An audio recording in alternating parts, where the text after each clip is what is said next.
Current affairs की चर्चा करेंगे। 29 मई 2020 की जितनी भी करंट अफेयर्स उसके बारे में चर्चा करेंगे। देखते हैं कितने महत्वपूर्ण हो रहे हैं। ये जो वीडियो है और इसको लाइक, शेयर और सब्सक्राइब ज़रूर करिएगा, क्योंकि ये काफ़ी ही महत्वपूर्ण होने जा रहा है। ठीक है, तो इसके अंतर्गत जितनी भी महत्वपूर्ण आज के हमारे क्वेश्चन होंगे उसके बारे में हम डिटेल से चर्चा करेंगे, और 1 बाय 1 करके इसके क्वेश्चन भी हम क्या करेंगे, देखते जाएंगे। और क्योंकि ये जो करंट अफेयर्स है आजकल ज़्यादा ही एग्ज़ाम में पूछे जाते हैं, इसलिए करंट अफेयर्स की सीरीज़ में कंटिन्यू चला रहा हूँ। ठीक है, तो इसका जो है क्वेश्चन नंबर 1, पहला क्वेश्चन आपके स्क्रीन पे देखते हैं। क्वेश्चन क्या है, हाल ही में किस राज्य सरकार ने कोरोना वायरस की संख्या बढ़ने से निजी हॉस्पिटल को अपने अधिकार में लिया? जितने भी हॉस्पिटल है उनको अपने अधिकार में लिया है, तो ये आपका इसका करेक्ट आंसर हो जाएगा महाराष्ट्र। इसका ए ऑप्शन सही हो जाएगा।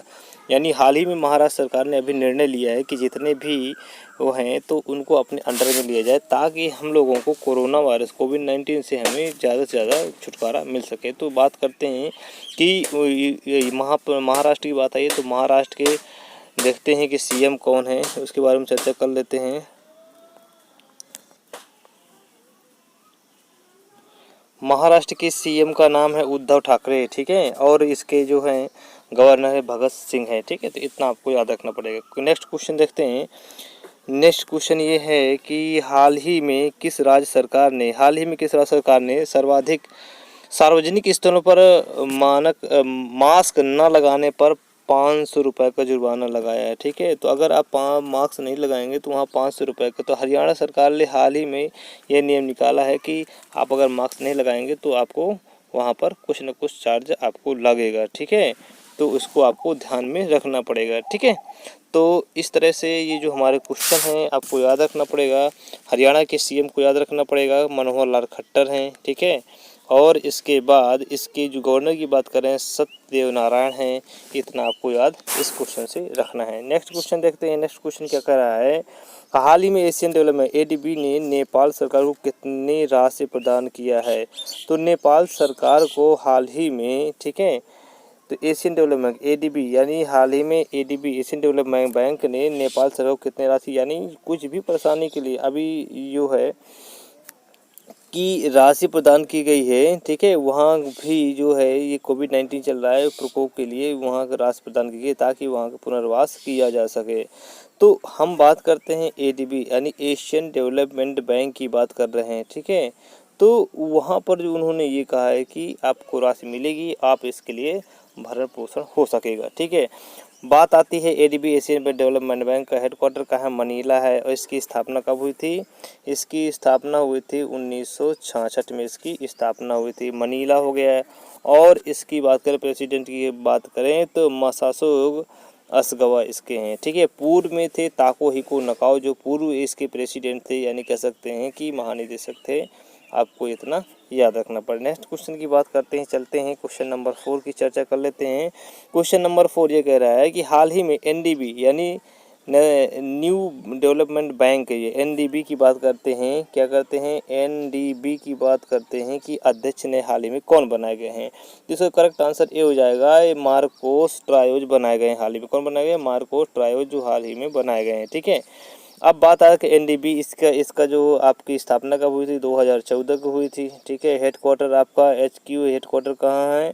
ये आपका संघाई में है। इतना आपको याद रखना है। ठीक है, कहाँ है? संघाई में। इसके पूर्व की बात करें, पूर्व जो इसके अध्यक्ष कौन थे तो उसको भी आप देख लेते हैं। पूर्व अध्यक्ष की बात करें कौन थे? पूर्व अध्यक्ष थे आपके, ये इनका नाम है, क्योंकि कभी कभी क्या होता है केवी थॉमस है। केवी क्या है? केवी थॉमस है। क्या है? थॉमस। इनको भी आपको याद रखना चाहिए। नेक्स्ट क्वेश्चन देखते हैं। आइए अगला क्वेश्चन नंबर 5 देखते हैं।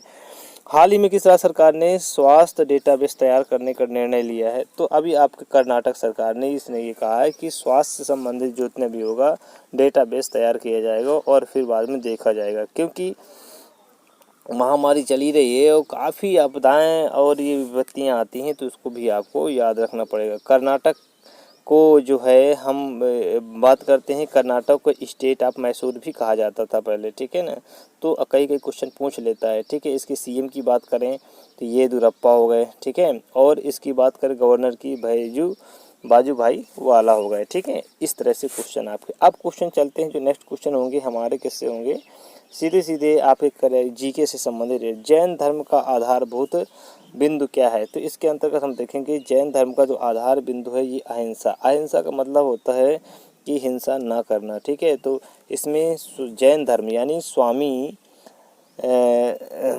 महावीर स्वामी जी ने इन्होंने अपनाया था। ठीक है, अंतिम की बात करें, अंतिम जैन धर्म के संस्थापक कौन थे? यही थे, महावीर स्वामी ही थे। ठीक है, और इन्होंने वैराग्य हुआ, इसके बाद इन्होंने ज्ञान की प्राप्त किया। अगला क्वेश्चन देखते हैं, खजुराहो मंदिर संबंधित है, किससे संबंधित है इसकी भी चर्चा कर लेते हैं। बौद्ध, हिंदू और हिंदू एवं जैन। तो ये आपका करेक्ट आंसर सी हो जाएगा, यानी हिंदू एवं जैन से संबंधित है खजुराहो का मंदिर। ये आपको मध्य प्रदेश में पड़ता है। कहाँ पड़ता है? मध्य प्रदेश में पड़ता है। तो इतना भी आपको याद रखना पड़ेगा। खजुराहो से संबंधित यानी मध्य प्रदेश की राजधानी भोपाल है। ठीक है, और वहाँ की बात कर लेते हैं कि जैसे आपका बांधवगढ़ हो गया, पचमढ़ी हो गया। ठीक है, इस तरह से जो वहाँ के नेशनल पार्क हैं तो उसको भी आपको याद रखना पड़ेगा। चलिए अगला क्वेश्चन देखते हैं। अगला क्वेश्चन ये है कि भारतीय राष्ट्रीय कांग्रेस की पहली महिला अध्यक्ष कौन थी? तो इसका जो अगला क्वेश्चन है कि भारतीय राष्ट्रीय कांग्रेस की पहली महिला अध्यक्ष कौन थी, तो ये आपका हो जाएगा श्रीमती एनी बेसेंट थी। ठीक है, इतना आपको याद रखना पड़ेगा। अगर हम बात करें कि भारतीय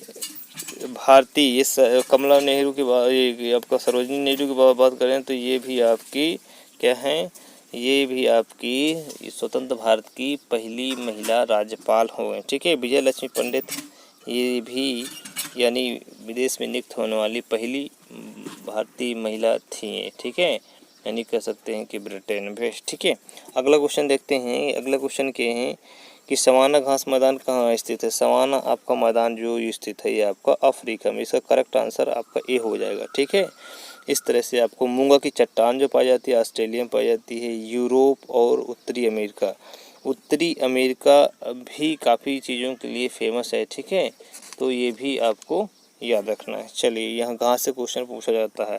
भारत में राष्ट्रपति के चुनाव के लिए मंडल के कौन से सदस्य भाग लेते हैं? देखिए इसमें हम बात करते हैं तो लोकसभा के जितने भी निर्वाचित सदस्य होते हैं, ठीक है, वो सारे के सारे इसमें क्या होते हैं, वो भाग लेते हैं।